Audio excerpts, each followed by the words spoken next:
It's political season here in South Africa, and I've got a take. I typically try to stay away from these kind of conversations because I'm still learning. So give me grace, but I'm going to share my thoughts on the South African election, the political process that we're currently in, and if you have an interest in traveling, moving, or doing business, how this may impact you. So welcome to the channel. My name is Ashley. On my channel, Ashley in Africa, I share my experience of living, moving, traveling, and doing business all over the continent of Africa. Currently, I live in South Africa. I've been living here for over a year and a half and loving it. The sunny sun of South Africa is a beautiful, beautiful thing. And while we are currently in political season, I thought I would share. So if you resonate with this type of content, you're interested, please be sure to like this video and share it with someone and subscribe. It's free. We are growing. It's beyond me, the community, and how much the community is growing. And so I'm grateful for every single subscriber, every like, every comment that gets me together because I'm growing, I'm learning, and it's a process that I'm just grateful to share. So let's jump in. South African elections. I have to admit, it was a little hectic. People were kind of saying this is going to happen, that was going to happen, this is going to happen. But, election day, voting day was peaceful. And for the first time in the history of South Africa's democracy, celebrating 30 years this year from 1994, the ANC, the African National Congress, has lost a majority. So this party was the foundational party for Black South Africans 30 years ago, and this is the first time in history that the ANC has not had the majority vote. And because South Africa operates on a multi-party system, meaning everybody that has a desire to get involved in politics can create a party and solicit votes. And it is a beautiful thing to see, because coming from my home country of the US, where you pretty much have three parties, nobody knows about the third, which is the independent party.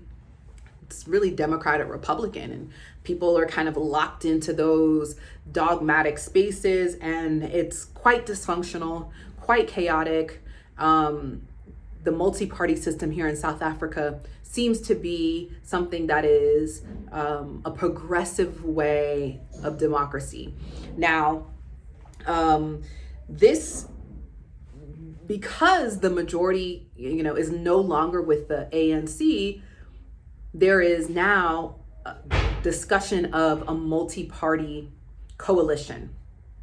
And this is the first time in history that this has looked this way. Now, even when you have a party that is the majority, the parliament is made up of the parties that had, the other segments of votes, right? So you do get to have people that are not in the majority party, a part of parliament, which is essentially like our Congress in the US, where it isn't one aisle, this side versus this side.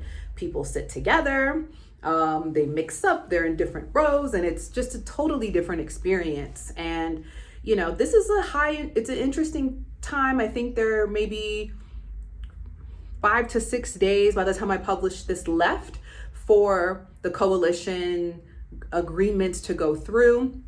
And the other parties that basically are in the running for said coalition are the MK party, which is the party led by the former president Zuma, the EFF, the Economic Freedom Fighters led by Julius Malema, and the DA party, which I don't know their leader, but they are notoriously known as the minority party, representing the minority of the community here in this country. And they're all up for negotiations. And what does that mean? Well, that means that exactly what I said, negotiations. People that decide to take part in the negotiations get to say that they would like their leader to be president or to lead this ministry or that ministry. And it's literally negotiations. It's collaboration of working together in order to move this country forward. And this is the year of that. Like, this is the year of truth. This is the year of change and the year of collaboration. And what we've learned over history, if we've been paying attention, there is no way to create change fighting an existing system. The only way to effectively create change is to create a new one. I'll say that again. There's no way to effectively create change fighting an old system. We must create a new one if we want to see real change. And I think that is where a lot of old world countries are struggling, right? They're constantly trying to keep the structure, keep their belief system in tow, erase this part that doesn't fit in with their narrative, instead of collectively moving forward towards something different and something new that might have a couple speed bumps. There might be some roadblocks. There might be some potholes. There might be some breakdowns. But that is what innovation, change looks like. And I don't have the answers, but I will say that the future of South Africa is bright to me. Is it happening overnight? Probably not. The youth of South Africa, they're willing to speak truth to power. They're willing to challenge the status quo. They're willing to say the things that have been unsaid. And, you know, I'm excited to see. I'm excited to see what happens. Let me know in the comments if you want to share. Who did you vote for? What type of coalition do you look forward to seeing? What are some of the challenges that you think South Africa will go through in this process of a coalition government?